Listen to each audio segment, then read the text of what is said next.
Good evening and welcome to the Royal Society of Biology Policy Lates. Tonight's event is entitled Climate Crisis, Biosciences for a State of Emergency.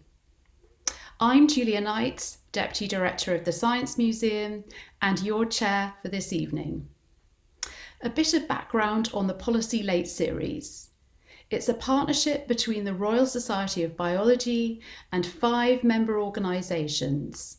They are the British Pharmacological Society, the Biochemical Society, the Society for Applied Microbiology, the Physiological Society, and the Society for Experimental Biology.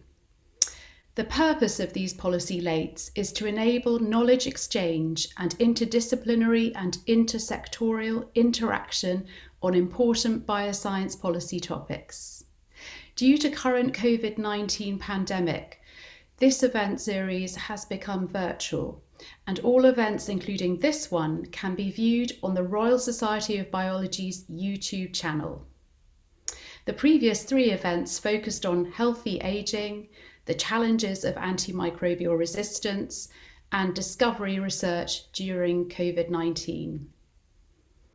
So now for a bit of housekeeping before I introduce tonight's speakers and the topic. Please do send your questions for panel members, both during their discussion and afterwards in the chat. Each of our 3 speakers will speak for around 15 minutes, and I will invite 1 to 2 follow-up questions after each.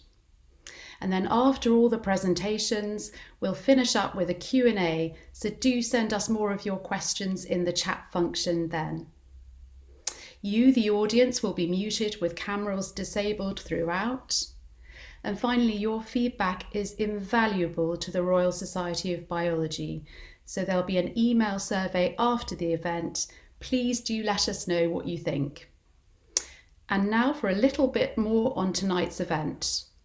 The impacts of the climate crisis are becoming ever more stark, with floods in Bangladesh, wildfires in many parts of the world, and the second lowest Arctic sea ice minimum on record, all seen this year.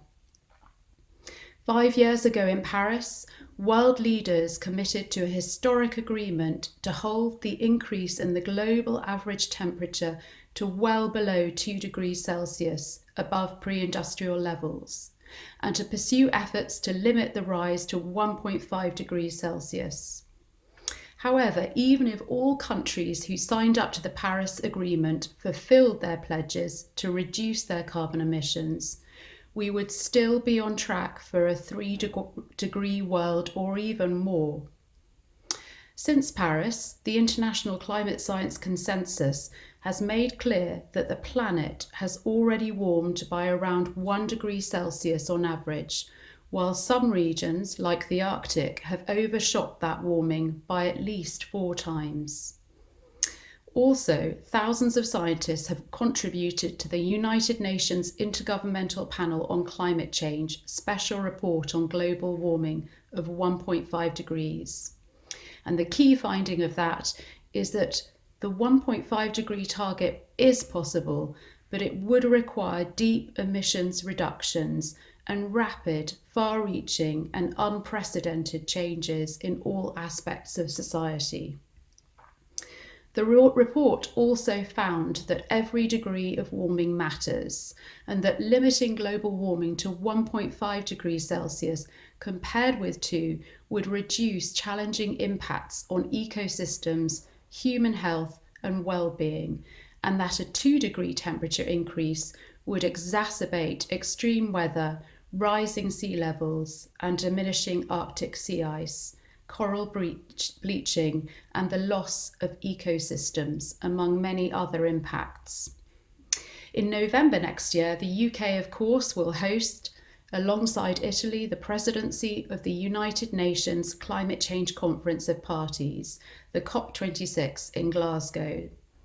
All eyes will be on the UK, both in terms of the ambition we set ourselves and also that we have managed to encourage across all nations that signed up to Paris. This policy late has been timed strategically to take an in-depth view 1 year before this crucial event to explore the impacts of climate change on our land, oceans and the cryosphere, and explore the role of the biosciences that they can play in finding nature-based solutions in those sectors to keep warming to 1.5 to above pre-industrial levels. I'm now delighted to introduce our 3 speakers for this evening. First, Professor Pete Smith, who is Professor of Soils and Global Change at the University of Aberdeen.